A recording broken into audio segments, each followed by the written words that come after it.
আপনাদেরকে স্বাগত আমার আরেকটি ভিডিওতে। তো এখানে আমরা স্কিটোর ই সিম কেমনে আর কি এটা অ্যাড করা লাগে আপনাদেরকে সেটা একটু দেখাবো। তো এই যে আমরা স্কিটোর ই সিম এটা গ্রামীণ ফোন সেন্টার থেকে নিয়েছি। এর আগে একটি ভিডিওতে আমি শুধুমাত্র গ্রামীণ ফোনেরটা দেখিয়েছিলাম। তো এখন আমরা স্কিটোর ই সিমের এটা আর কি দেখাবো কেমনে অ্যাড করা লাগে। তো আপনারা গ্রামীণ ফোন সেন্টার থেকে আপনাদের নাম ই সিম কিনে নেবেন অথবা আপনাদের পুরাতন নাম্বারকেই রিপ্লেসমেন্ট করে নিতে পারবেন। তো এটার জন্য আর কি কত টাকা চার্জ কাটে, এখন আমি কিনছিলাম 199 টাকা দিয়ে। এখন হয়তো বা দাম কম বেশি হইতে পারে, ওটা আপনারা আর কি গেলে ওখান থেকে বলে দিবে।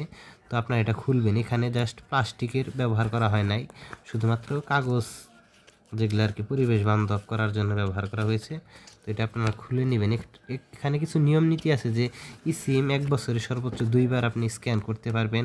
আরও বিভিন্ন সুবিধা আছে বা নিয়মকানুন আছে। আপনারা একটু এই যে আমি দেখাচ্ছি, এটা একটু আপনারা একটু দেখে নেবেন, কারণ আমার হাতে একটু টাইম কম। তো আপনারা একটু এই যে দেখে নেন কী লেখা আছে। তো আপনারা এটা স্ক্যান করবেন কেমনে আমি সেটা দেখাচ্ছি। তো জাস্ট এটার মাঝখানে আপনাদের একটা স্ক্যানারের মতো একটা থাকবে। তো এটাই মূলত আপনার স্কিটো ই সিম। তো এটা আপনারা স্ক্যান করে নেবেন। আমি আমার ক্যামেরার মাধ্যমে যেহেতু স্ক্যান হয়, তো আমি সেখানে স্ক্যান করছি। এই যে লেখা আসছে অ্যাড প্ল্যান টু ফোন। তো এটাকে আমি ক্লিক করব। তো ক্লিক করলে এটা অটোমেটিক আপনার ইনস্টল হবে। তো এটা ওই যে দেখাচ্ছে অ্যাড গ্রামীণ ফোন ই সিম। তো আমি এখানে সিম্পলি অ্যাড করে দেবো, ইনস্টল হতে থাকবে আগের ওই গ্রামীণ ফোনের মতোই।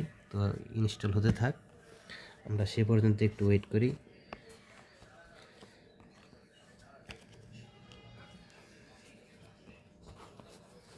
তো এটা করার জন্য কিন্তু অবশ্যই আপনার ফোনে নেট কানেকশন থাকতে হবে, কারণ নেট কানেকশন না থাকলে তো হবে না। তো এই যে এখানে যে লেখা আছে, যে কোনো আমার 2টা সিম অন আছে, তো যে কোনো একটা অফ করতে হবে। তো আমি আমার সিম 1 স্লট সিম 1 ওটা অফ করতেছি।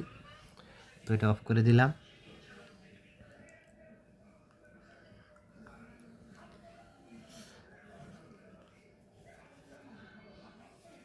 হ্যাঁ, এটা অফ করে দেওয়ার পরে যে আমার স্কিটো সিম যেটা আছে সিম 2 তো সেটা আর কি অ্যাড হয়ে গেছে। তো এই পর্যন্তই।